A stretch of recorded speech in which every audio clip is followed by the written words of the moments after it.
اللهم يا ميسر كل أسير يسر لنا كل أسير اللهم يا ميسر كل أسير يسر لنا كل أسير اللهم يا ميسر كل أسير يسر لنا كل أسير يا رب.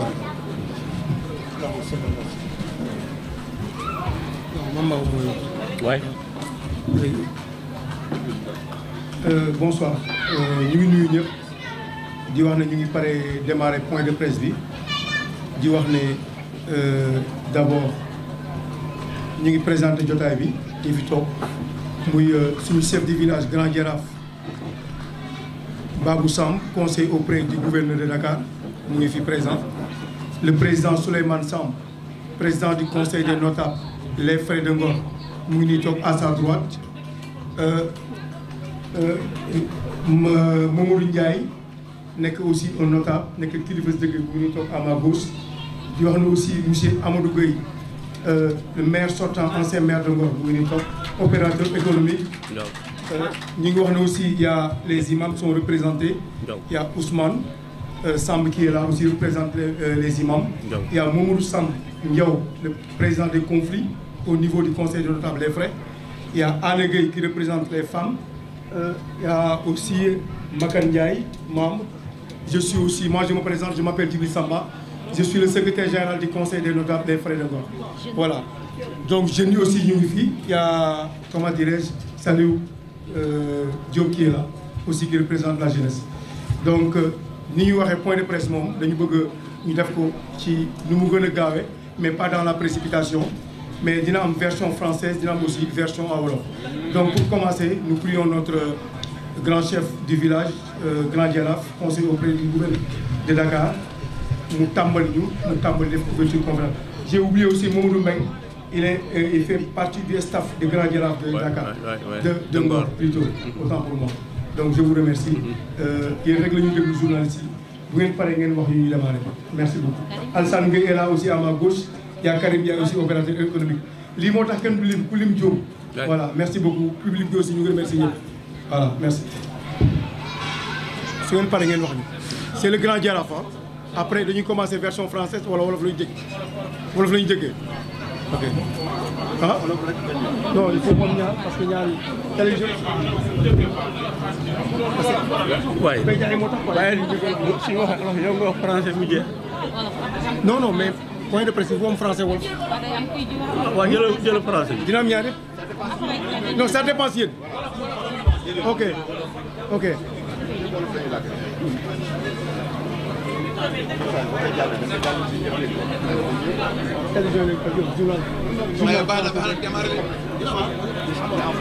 Bismillah ar-Rahman ar-Rahim. Allahumma salli ala sayyidina Muhammadin xerwara rasul wa ala alihi wa sahbihi wa sallam tasliman. Maa ngi nuyu ñi fi teew ñëpp di leen baalu àq di leen baal àq commencé ci nuyoo bi suñu mbokk journaliste yi ci li ñu ñëw nii en masse kontaan nañ ci lool. Bon, tout à l'heure Djibril def na présentation yi mais su ma présenté waatee yaakaar naa du fi yàq dara pour ñi ma xamul man maay El Hadj Babou Samb di grand jaraaf du village de Ngor di en même temps conseiller coutumier auprès du gouverneur de Dakar. Donc li tax ñu woote fi tey point de presse la ñuy def ci jàmm ak salaam su ngeen gisee ñu def point de presse dafa am suñu doom ku ñuy wax Xaaru Ngor 1 Djib Samb ñu jàpp ko boobu ba léegi mu ngi bëgg a yàgg te dafa ne xale boo xam ne amaloon na njëriñ dëkk bi parce que bi mu nee ba léegi mun na wax ne dëkk bi dafa yàqu complètement man mii heure boo ko owee guddi gis loo xam ne du yoon day ñëw régler ko demaat këram te kenn du xam su ngeen seetee parking bi ci boor hôtel bi moo ko réglé ba jël ay xale engagé leen doo leen ay tenue chaque semaine mu fay leen kenn du déconné kenn du yàq ah xale boobu nag moom la ñu téye boobu ba léegi doo amul benn ku dul def erreur doomu aadama day def erreur mais su defee erreur reconnaître ko ci yoon li ñu naan faute avouée est à moitié pardonnée bi nga xamee ne arrêté nañu ko man mii wax ak yéen ak le président des frères bi ne sama ndeyjoor ak imam ratib bi ne nañu lettre envoyé ko avocat bi pour xamal ko na xale bi ku ñu amaloon njariñ la donc newul koo xam ne dañ ko war a teelu yàgg d'accord justice mu ngi fi mais quand même war nañu seet ne waa dëkk bi xale boobu dañu ko soxla temps yi passé créé nañu ay brigade de vigilance ñuy wër dëkk bi 23h ba 4h du matin mais taxul problème yu réglé donc ku si mel ni Djib Samb Xeeru Ngor yaakaar naa ne su ñëwee boo mën a régler problème yi donc waa dëkk bi soxla nañu ko fi ngeen gisee ñiy toog fii monsieur Até ngi nii ancien maire le président des frères est là le secrétaire général est là donc lii moo lay wan ne Ngor yëpp ngi fi Anna Gueye ngi nii moo représenté jigéen ñi donc ñun waa Ngor ñëpp ñooy ñaan ñi nga xam ne ñoo téye xale bi ñu juge ko bàyyi ko ni mu gën a gaawe parce que ñun Ngor dañu ko soxla wasalaam.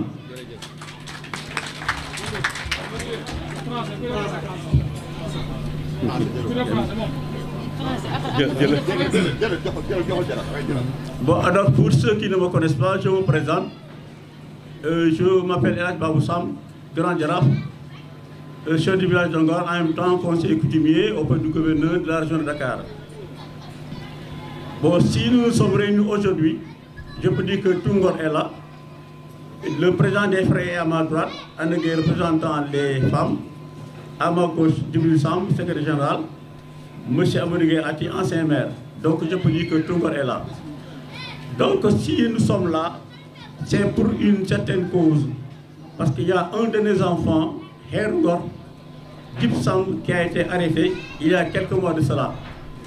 Nous avions même adressé une lettre signée par moi-même, le président des frères, l'imam, qu'on a adressé à son avocat pour lui dire que le village avait besoin de son fils.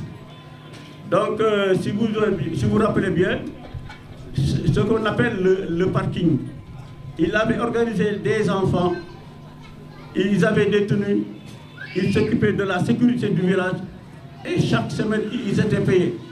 Donc, depuis qu'il a été arrêté, tous ces enfants-là sont en chômage.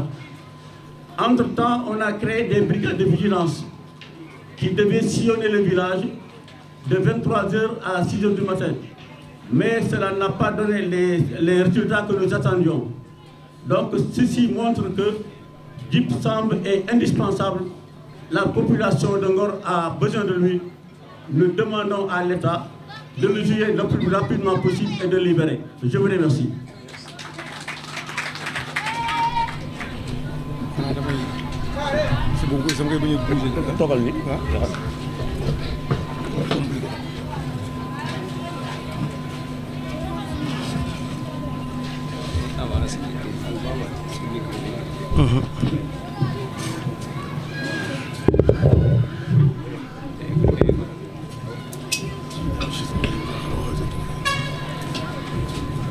Asalaamaaleykum mbooloo mi ñu ngi leen di nuyu